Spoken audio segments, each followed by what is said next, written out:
All right, let's just dive right into this explainer by looking at Tesla's current reality as of August 2026. We're looking at a company that is fundamentally trying to redefine what it actually means to be an automaker. This isn't just a simple story about cars anymore, right? It's a fascinating look at market expectations, massive capital investments, and, most importantly, the critical difference between an exciting, shiny future narrative and actual underlying earnings. Right out of the gate, we've got to talk about this absolutely massive number. Tesla just scored a huge Nevada robotaxi permit, allowing up to 5,000 autonomous vehicles to operate in Clark County. The market? Well, they absolutely loved it. The news sent shares jumping over 5% to $362 and pushed the company's valuation to a staggering $1.4 trillion. But, this creates a pretty huge mystery for us to unpack today. Is the underlying business actually strong enough to justify this massive price right now? Or are investors basically being asked to pay full price for future profits that haven't actually arrived yet? We're going to break down the hard data to find out. Section 1. The trillion-dollar question. Time to look past the hype. First up, let's look at Tesla's massive 2025 revenue.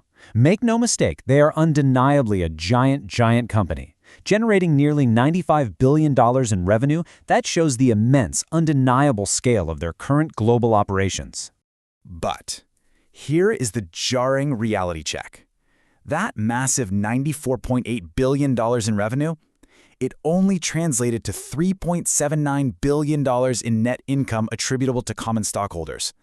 That is surprisingly thin bottom-line earnings, especially when you compare it to the sky-high expectations built into a $1.4 trillion valuation. Section 2. Tesla's shifting core business. Let's investigate core auto and see exactly what is funding the future.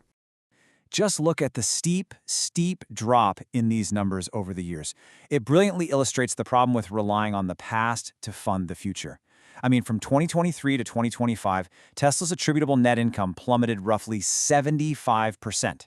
It dropped from nearly $15 billion all the way down to that $3.8 billion mark. That's not a minor dip, guys. That is a fundamental shift. If the existing core business is producing significantly less profit, it really begs the question, how much confidence should we place in their ability to seamlessly fund all of these new, wildly expensive future endeavors? Section 3. The Robotaxi reality check. Time for some operational fleet math.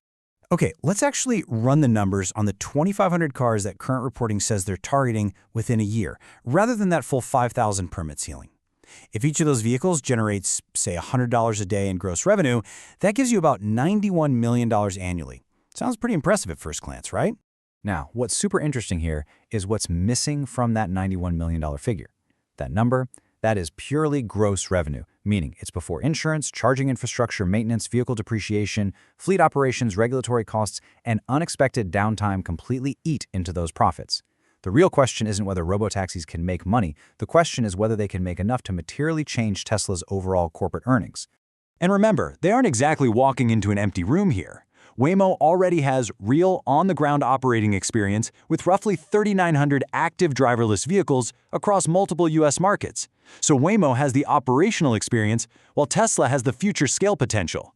This forces Tesla into a brutal capital competition, not just a software race. They have to spend billions just to prove their unsupervised tech can catch up. So, to catch up and build out all this AI and robotics, the price tag is just staggering. Reuters reports that Tesla's 2026 capital spending could reach an astounding $25 billion. That is an enormous, almost incomprehensible amount of capital being deployed before these future businesses are fully proven at scale. When you actually follow the cash, the immense financial pressure becomes crystal clear. Looking at the Q2 2026 analyst consensus, we see nearly $28 billion in revenue, but a negative $3.25 billion free cash flow. This reveals the true weight of what Tesla is attempting. They're trying to fund traditional car manufacturing, massive new battery plants, complex AI infrastructure, and robotics, all at the exact same time. Accounting earnings tell you if a company is profitable on paper, sure, but cash flow tells you if a company can actually fund its own expansion without straining. And right now, that expansion is incredibly expensive. But hey, the bullish counter-argument is definitely compelling, and it's summed up perfectly by a major shift in perspective. Tesla isn't starting from an empty parking lot. They have massive existing infrastructure. Think about the 451,000 cars they produced in Q2 alone, plus a global charging network and their battery tech.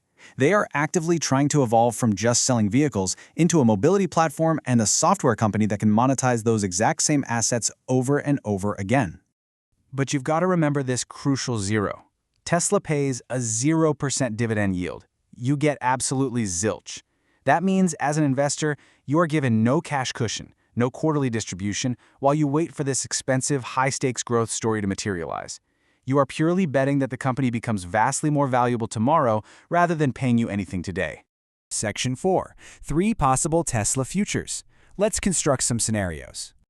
So your potential return basically hinges entirely on execution, right? And we're looking at 3 very different paths here. Can Tesla rapidly hit the bull case? That's a world with high fleet utilization, hundreds of thousands of robotaxis, and massive recurring software revenue from full self-driving, turning them into a true AI platform. Or will they stall out in the bear case? That's where robotaxi expansion is slow, traditional automotive margins stay pressured, and the broader market violently strips away that massive AI premium. Then there's the base case, sitting right in the middle, leaving the company relying on slower, traditional automotive growth. Section 5. The final investor verdict. Do you watch, hold, or buy? Before we even get to that final verdict, we need to forget all the daily hype you see in the headlines. There are 5 concrete numbers you absolutely must watch moving forward: actual operating robotaxi fleet scale, the revenue per vehicle, real-world autonomous miles driven, free cash flow, and ultimately earnings. These metrics, and only these metrics, will tell you if the AI story is actually translating into a real profitable business. All right, based on the sheer gap between a $1.4 trillion valuation and today's $3.8 billion net income, here is the impartial verdict pulled straight from the research tailored to your specific investor profile. If you're an existing believer in the autonomy thesis, the stance is a solid hold or watch. New investors, you should definitely watch rather than blindly chasing the excitement. Income seekers should sell or avoid entirely because, as we mentioned, Tesla pays absolutely no dividend and relies heavily on future growth. And finally, it is only a buy for highly aggressive investors who fully accept the massive volatility and are specifically buying into that long-term AI thesis. Let's wrap this explainer up with one final thought. The most dangerous thing in investing isn't necessarily taking a loss. It's paying full price for a future that hasn't actually arrived yet. A huge valuation can absolutely be justified, for sure, but only if future earnings eventually become huge enough to support it. So ask yourself, looking at that $1 trillion price tag, how much of Tesla's future success are you already paying for today?